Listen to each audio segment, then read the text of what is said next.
Well, look who it is, Mount Marathon. Now, in all of my interviews ever, I always get asked about this race. So I figured I would do a little voiceover and let you guys know all of my thoughts about this beast of a 5K.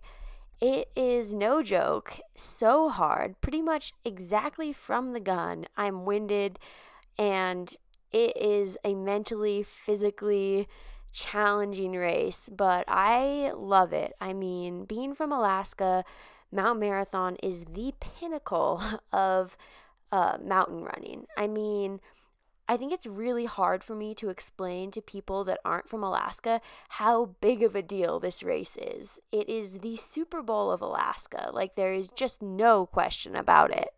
I mean, you see here, this is the second wave of runners. There are so many people that want to do this race. They can't all even go at the same time. There's not enough room on the mountain. But anyways, this was my second year ever doing the senior women's race. And I came in definitely as one of the favorites, but probably not like the for sure favorite. There was a pro mountain runner sponsored by Solomon in this race, Morgan Aratola. You can see her. She's in third right now in the white, and she was huge competition. And you see the woman in black behind me, that is Christy Marvin, who's a multiple time winner of this race and definitely serious competition on the mountain. Badass superstar mom mountain runner from Alaska. Such a cool, nice human. But anyways, the first time that I did this race, I got second, even though I did beat the previous course record. There was a Swedish pro, Emily Forsberg, who ended up taking the crown that year, and she still holds the course record for Mount Marathon. I'm hoping to be able to get back one day and take that, but man, she had an incredible time. But so here you see kind of what it's like in the trees. The first half of the mountain, a lot of it is behind the trees, and so you're in the bushes, you're grabbing roots. It's pretty technical for the bottom half, but then you see I just broke out of the tree cover, and I'm now into hiking on the shale. The top half of the mountain is almost completely shale, and it's kind of a choose your own adventure because there is a trail, but you can also kind of climb over little cliffs and stuff and try to take shortcuts. I mean, I'll show you more of that later. But here I am nearing the halfway point, which is the turnaround point for the junior race.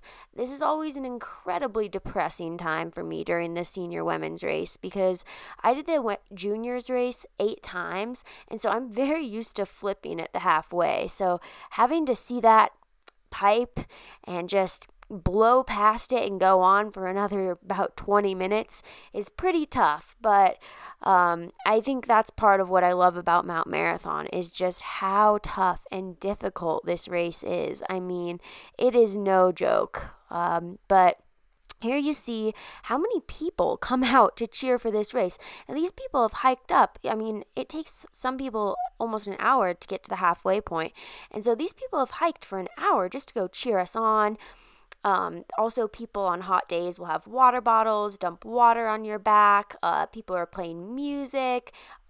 A lot of people are drinking beers. You know, this is on the 4th of July, so it's an event, and people are celebrating America as well as the hard work that all of the runners are putting in. So it's pretty cool, all the support that comes from the crowd during this race. I mean, that is a huge part of why I love this race. But you can see here that I am leading right now, and Morgan Aratola is, I think, around 15 seconds back. It looks like shorter or longer depending on the angle of the race, of the camera, but that's about what it is.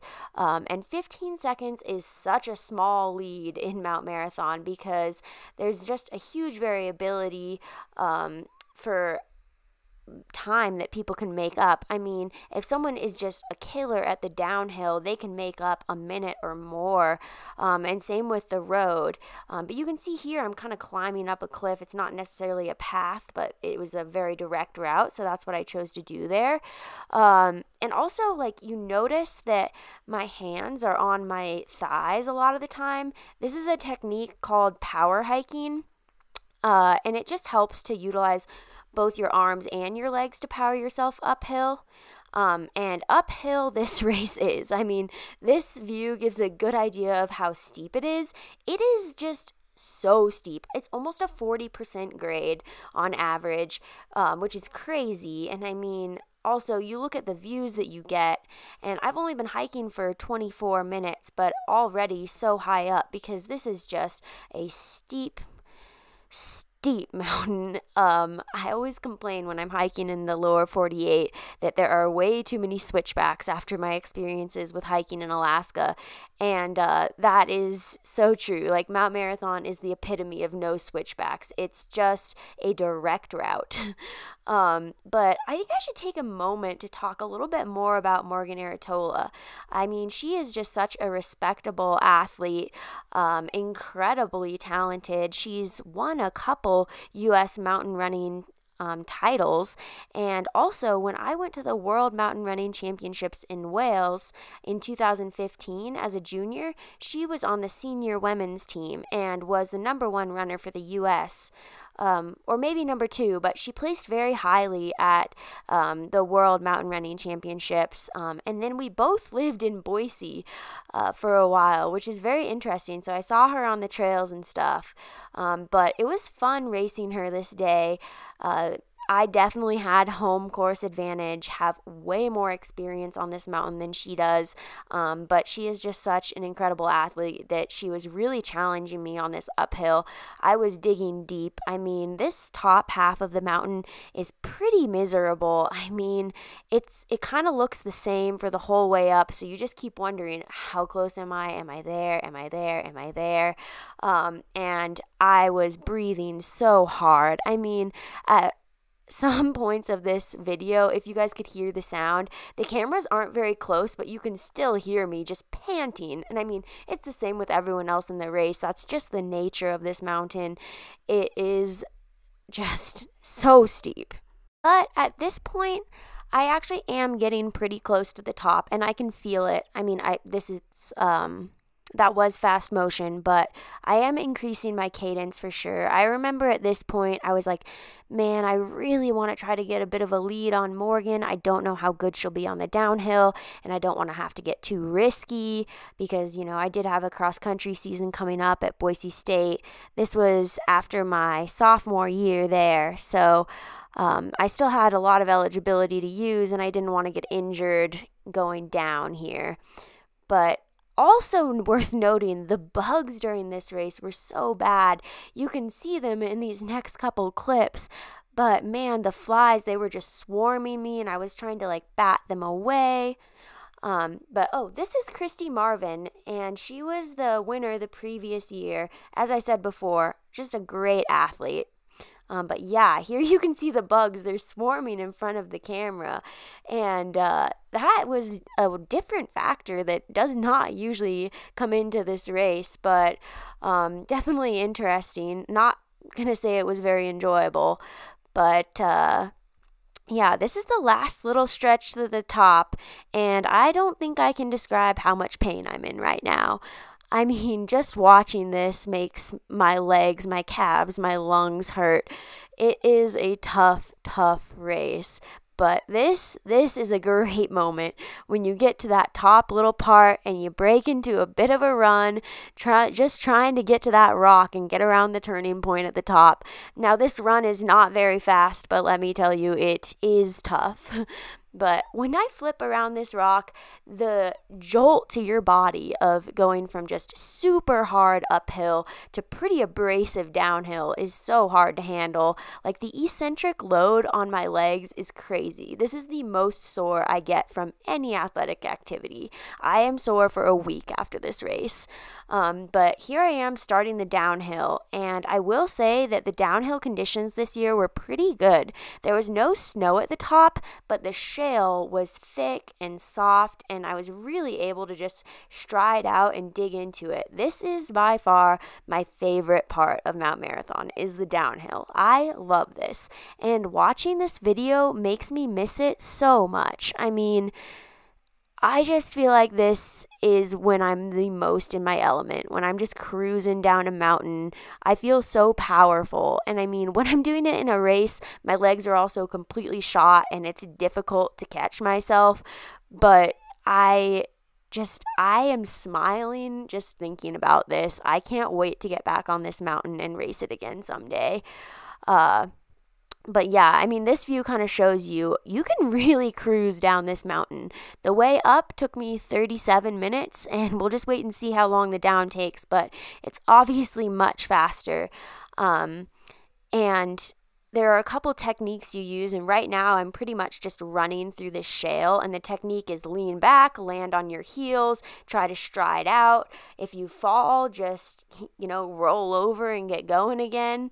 But I did not cut out any clips of me going down or put any of them in fast motion because I feel like this is the coolest part of the race to watch. And I'd actually never watched myself run downhill before, and I gotta say, I'm pretty impressed. But here's Christy. She's rounding the top. And like I said, there can be a big difference in time made up from going up to down. But at this point, I have about a 2-minute lead on her. So that is a huge gap to make up, and so I was feeling good at least about finishing in the top 2 at this point.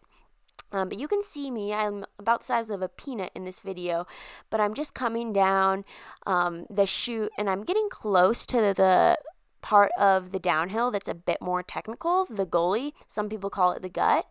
But I do fall here, and I don't know if you can really see it, but I took a tumble, and then I fall again here in just a few seconds. I mean, my legs are shot at this point. Oh, yep, there I am. But back up, back at it. And it's hard. It's hard to stay on my feet while trying to go fast downhill as well. But so now I'm entering the gully. And so this part is it's all through a creek bed, and it's a series of little waterfalls. And you can kind of go around some of them, but a lot of it's pretty slick, pretty rocky, more technical. So this part of the mountain was one that I focused on a lot when I was training for this race. I trained with my sister's fiance, Connor Deal, because he is a monster at the downhill.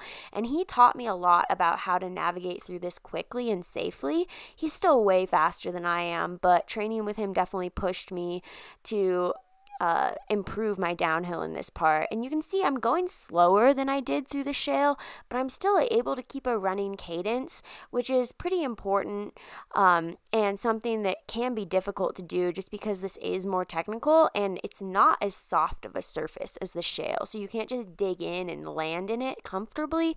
You really have to plan your steps here. But this is another place where it's hard to stay on your feet when your legs are just done. But it's somewhere that you can make up or lose a lot of time. So that's why I focused on it, because I didn't want to be losing too much time through this stretch. But you can see me, I mean, I'm moving my feet really fast, trying to find my steps and stay on my feet, but that is not an easy task through here. And you can see here that I take a bit of a tumble, and after this one, it was my 3rd or 4th fall on the way down. I had to kind of take a breath, give myself a moment, and then get back up and regain composure to keep going. I am so close right here to getting to the crossover trail. Yep, here it is, where I'm going to go connect to the cliffs, which is the last portion of the downhill. And there actually isn't any footage of me on the cliffs, but it is exactly what it sounds like. It's it's just a short series of cliffs. You kind of crab walk down it, but like really quickly crab walk. And that comes out just over here across these trees. And then after that, you are entering the road, which is the last portion before the race is over. The race starts and ends with about a kilometer on the road, but at the beginning of the race, the kilometer is uphill, and at the end of the race, luckily the kilometer is slightly downhill, which is good because at this point, I don't think my legs could handle an uphill. But here I am. A police car always leads the leader to the end of the race just to clear the road because, I mean, there are so many people here in town to watch this race. The population of Seward, which is where this race takes place, goes from about 6,000 to like 30,000 people. I mean, it's a huge deal in Alaska, and it should be. This is a crazy race, unlike any other race I've ever witnessed or participated in. But I am just trying to lengthen my stride, keep my eyes up on that police car, and make it to the end of this race. I mean, I'm pretty tired, but the crowd is giving me a ton of energy, and that slight downhill grade on the pavement is enabling me to go at a pretty quick pace. And I mean, I just want to get to the end. I want to be done. I want to sit down, lay down, and not move for a couple hours. Or maybe a couple days. But here I am. You can see I'm pretty muddy from the falls that I took, and there is a little bit of blood on my leg, but I am overall a happy camper because I am entering the home stretch. And this right here, probably one of the hardest parts of the race. It's a slight uphill until about there, and you really feel it. You really do. But I am almost to the end and so happy. My PR going into this race was 50:28. So I'm confident that I'm going to be able to get under that, grab myself a nice PR, and get my first ever senior race win. So I'm crossing this finish line feeling good. I mean, not feeling that good, obviously. I'm in a lot of pain, and I am just excited to sit down, but I'm very happy with my effort. And I think this race can be pretty miserable, but it's just knowing how much you put into it and that great feeling of finishing that gets me through. And here's Morgan in her debut at Mount Marathon, finishing second, which is so impressive. And I have to give her a lot of credit because, like I said, I had a huge course advantage, and I think if we raced on one of her home courses, it would be a different story.